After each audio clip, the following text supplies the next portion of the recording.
ये स्थितियाँ हमने इसलिए बनाई हैं ताकि हम इंसान एक व्यवस्थित तरीके से अपनी ज़रूरतों को पूरा करें। शास्त्र क्यों हैं? वेद क्यों हैं? ये सब कुछ मानव मनोविज्ञान की वजह से है। वेस्टर्न कंट्रीज़ में मनोविज्ञान का बहुत प्रचार हुआ, उस पे शोध हुए, अध्ययन हुए, लेकिन भारत में बहुत कम हुए। इस मनोविज्ञान की वजह से हमारे यहाँ शास्त्रों का निर्माण हुआ, वेदों का निर्माण हुआ है।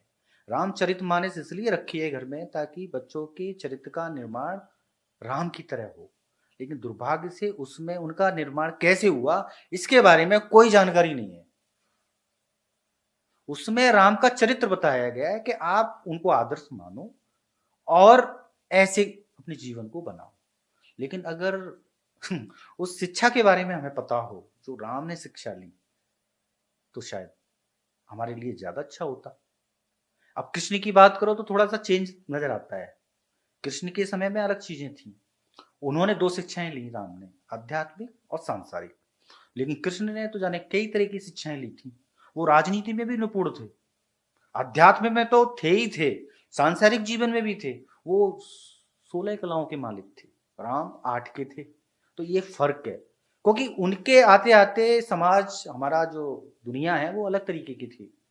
तो उस समय कृष्ण की जरूरत थी। तो उन्होंने कुछ इस तरीके से अपने जीवन को प्रदर्शित किया जो लोगों को अभी भी समझ में नहीं आता। आपने देखा होगा बहुत सारी जगह भगवत कथा के समारोह होते हैं, वो उसको कहते हैं भगवत कथा संगीत में यज्ञ। लेकिन ये कृष्ण ने नहीं कही थी।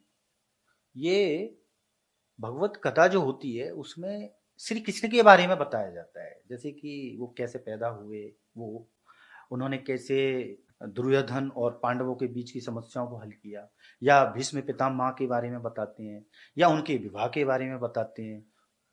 लेकिन कहीं पर भी जो कृष्ण ने भगवत गीता का जो उपदेश दिया उसके बारे में कोई बात नहीं होती। और ये समारोह बड़े धूमधाम से, भारी भरकम खर्च इन पर होता है। लेकिन अगर कृष्ण ने जो कहा है उसके बारे में कोई बात ही नहीं होती। तो कहने का मतलब ये है कि जो हमारे ईश्वर हैं उन्होंने हमें पहले से ही बहुत कुछ दिया है, लेकिन हमने ही उसको सही तरीके से लिया नहीं, या मैं ये कहूँ किसी ने बताया नहीं।